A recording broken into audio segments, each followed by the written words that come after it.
We are neither nutritionists or medical providers. The topics discussed on this show are from our own research and experiences. Please consult your medical provider before attempting anything discussed on this show. Welcome to another episode of Sjogren Strong.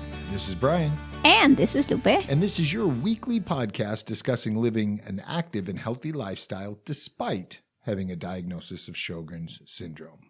And today, I'm so excited because we are going to talk about my favorite thing to do. And what's that? Sleep. Now, you're not a great sleeper. Sometimes, when I get to do it.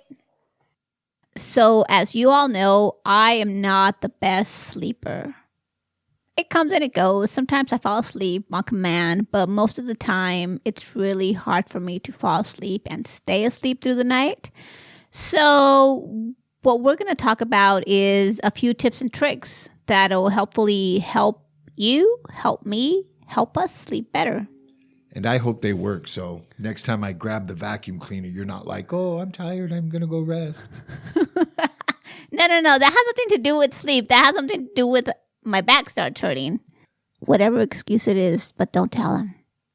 So we are going to talk about a few things that hopefully will help Lupe and you sleep a little better at night.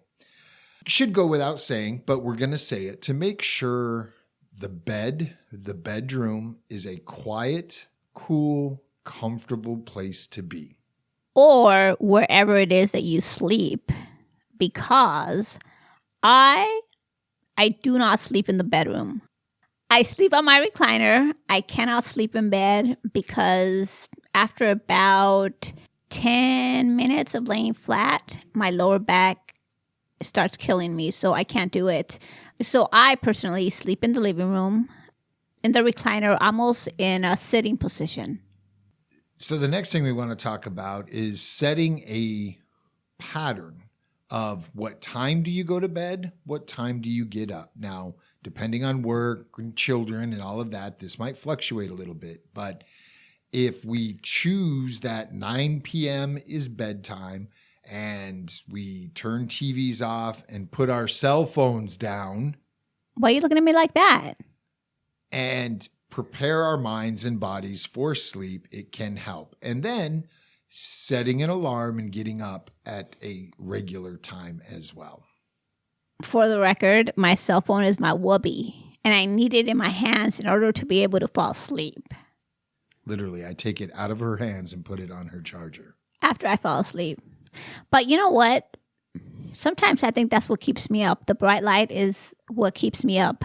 And a listener, Christy, hi Christy, I'm talking about you. She actually recommended that I use the dimmer on the, what is it called? The night dimmer, or it's a setting on your phone.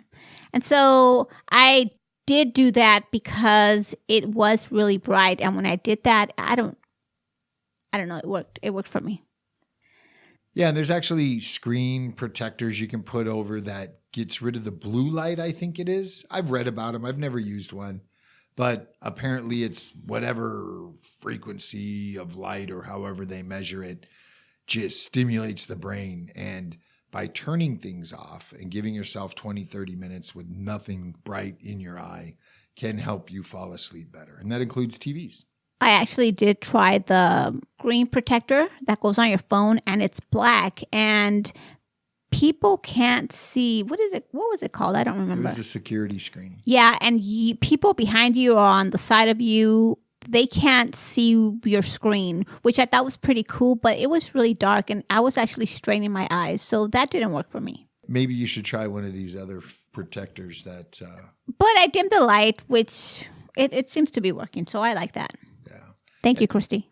And the funny thing is, she'll fall asleep and then her phone's blaring this light and it's keep distracting me. I look over every once in a while like, what's going on over there? And it's another Instagram like.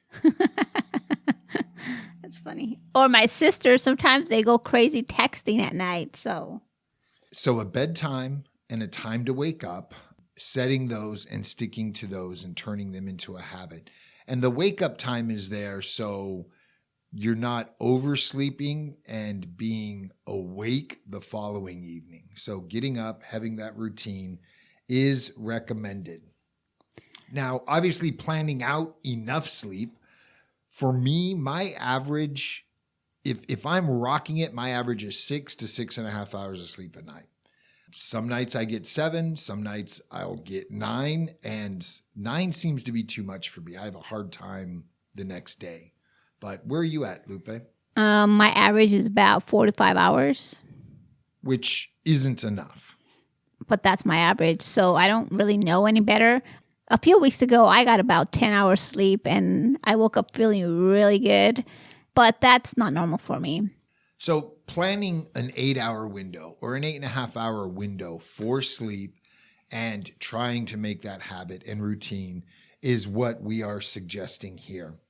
And this is something she doesn't do, and I don't really have one, but I don't know. I typically don't have a hard time falling asleep other than 2 or 3 nights a week. So I don't think it's as much of a concern for me as it is Lupe. But having a nighttime routine, getting up, washing your face, applying moisturizers and lotions, calming the mind, creating that ritual, I think could help you, Lupe. Yeah. And just because it's bedtime. It's like when we were kids. Get your PJs on, brush your teeth, give kisses, get a book read to you. Well, I'm always tired, so for me, it's kind of always bedtime. No, actually, I don't really have a ritual, if you could call it a ritual. What I do when I get home is I make sure I do everything that I need to do before I sit down, place my buttocks in my recliner, because once I sit down, I am not getting up. There's nothing in this world that is going to get me up unless I have to go to the peeps. But it's true. So I keep everything close to me. I keep the humidifier really close to me. Sometimes I find that I can't fall asleep. For example, Saturday night, I kind of took a nap. I don't remember what we did on Saturday during the day, but I took a nap and I woke up at about 10:30, and I was awake from 10:30 that evening to whenever I fell asleep Sunday night. So, because I don't sleep really. So I keep the humidifier. The humidifier helps me sleep. So I turn it on. I keep it really handy. I try to always make sure it has water in it. And if it doesn't, sometimes I ask Brian to fill it for me. Because like I said, once I sit. But I have everything close to me. Everything that I feel I will need, and I know I'll be too lazy to get up and grab, like my Surface Pro, my laptop, stuff like that. Cell phone, flashlight, chapstick, lotion, toothpicks. What else? Dental floss. That's true. My books, everything that I want at an arm's reach, because I am not getting up. Also, what really helps me is a heating pad for my back. And the heating pad that I use right now, it has 3 settings. I set it to medium or sometimes high. It really helps my back. But lately, I've been using a heated blanket because I've been really cold lately. And I thought that would help me with my back, but it doesn't, because the blanket doesn't get hot enough. So it helps keep me warm, but it doesn't help my back. So I need to get back to the heating pad. And I actually ordered one on Amazon. I think it was a XXX. I don't know how large that is. So avoiding alcohol, avoiding caffeine are great tips. A few hours before bedtime, just let the body cleanse itself and any and everything that might keep you awake.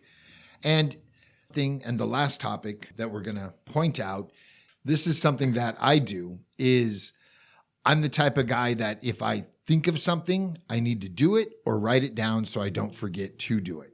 So do you have Sjogren's by proxy? Because you forget? No, I just forget. I used to keep pen and paper, and now I'm training myself to use notes on my phone, and just so I have it with me everywhere I go. For example, we go grocerying on the weekends and I needed things, so I made notes and I got to pull my list out. and make sure I bought the things I needed to get. But there's something I need to do the next morning. And I'm already in the recliner or in bed.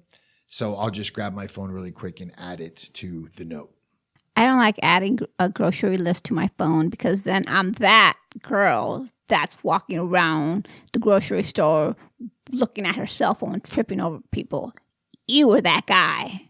She'll write her list out on paper and then forget it. At least I have my list with me. There you go, airing my dirty laundry.